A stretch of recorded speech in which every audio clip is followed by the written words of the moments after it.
Come on, there's more to these than they just can't hear people talk.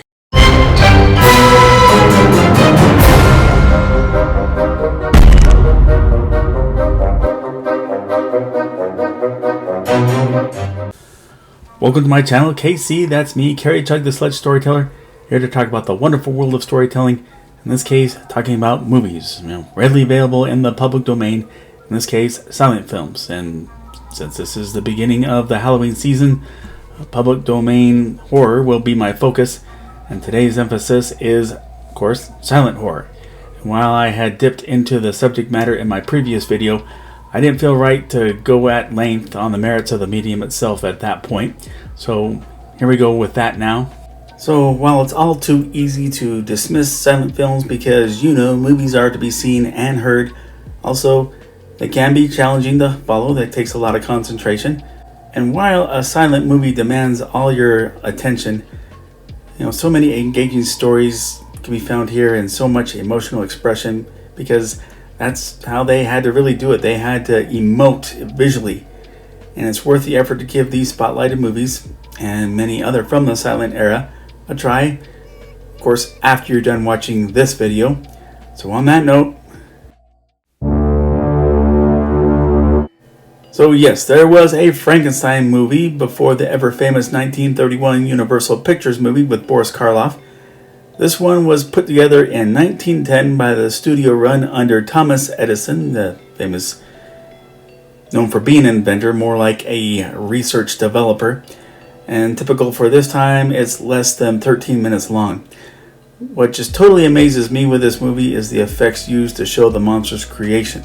What they did was film footage of a model of the monster set on fire, and what you get when you reverse the film, you see him coming together and form into a monstrous being. Now, of course, this was more than 2 decades before the go-to image of Frankenstein's monster came forth with the Universal Studios image. So, no surprise that we have to modify our thinking as to what the creature is supposed to look like. He's still big and he's still intimidating.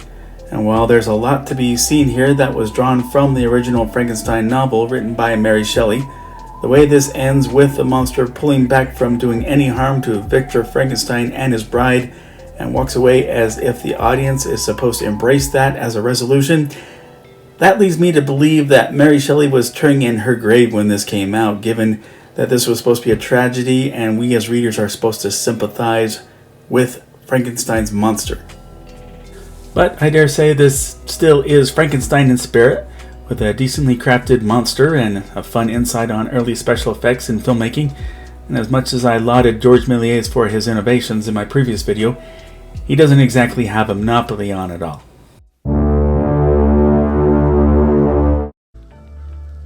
Of horror movies made during the Hollywood Golden Age, we'll usually think first on the 1931 portrayal by Frederick March when it comes to performing the dual role of Jekyll and Hyde. And with good reason, the man won an Oscar for it. Watching the 1920 portrayal by John Barrymore will make it easy to think that he would have been easily nominated had the Academy existed back then. I have already pointed out how silent film actors had to rely on their ability to rest their entire performance on gesturing and facial movement to exude emotion. And with that on Jekyll and Hyde, you have to make that work in demonstrating how even-tempered and compassionate Dr. Jekyll is, and how psychopathic and cruel Mr. Hyde is. John Barrymore does accomplish that with spades. He's got a high character for Jekyll, and Hyde is nothing short of convincingly savage and feral. And just how he was made up here is about as mysterious as it gets as to where his actual cranium ends and where the prosthetics begin, and the eyes are about as terrifying as they come. But if the imagery doesn't freak you out, I fully recommend you watch the entire movie in its 90-minute runtime. Now, before I start, this movie is all about the twist ending, and there will be spoilers in this film analysis.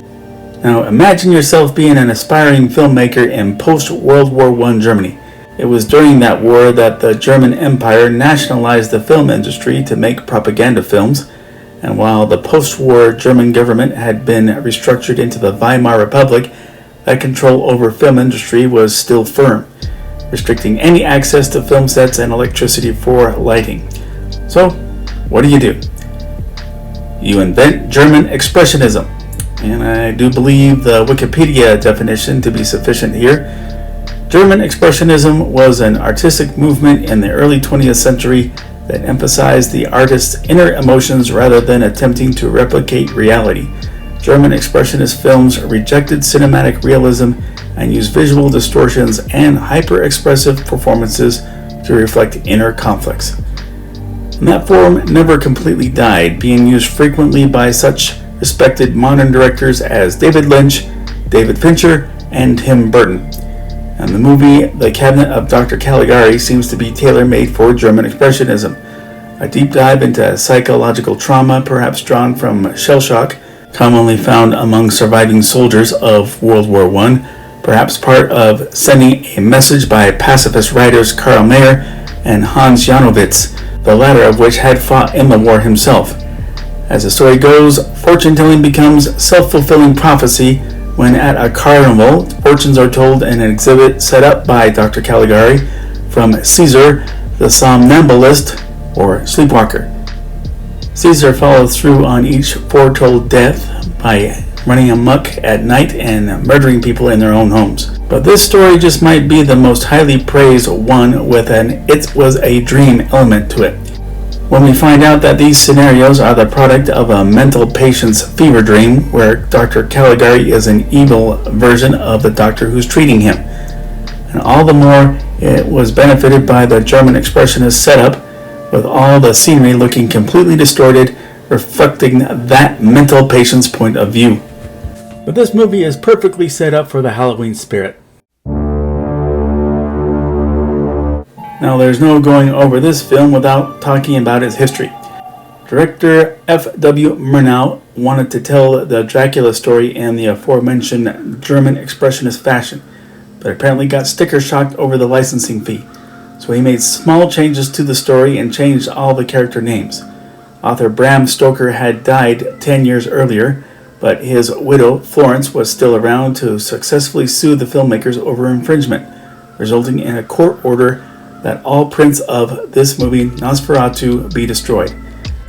Based on what we see here, we know that at least one copy survived. So in this case, the vampire's name is Count Orlok, and the Jonathan Harker character is named simply Hutter.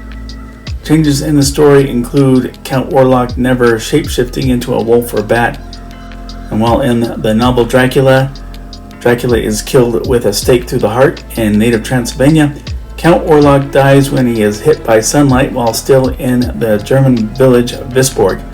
Also, Ellen, the film's counterpart to Mina in Dracula, who is spared at the very end, sacrifices herself to have Count Orlok drawn into the sunlight and dying there.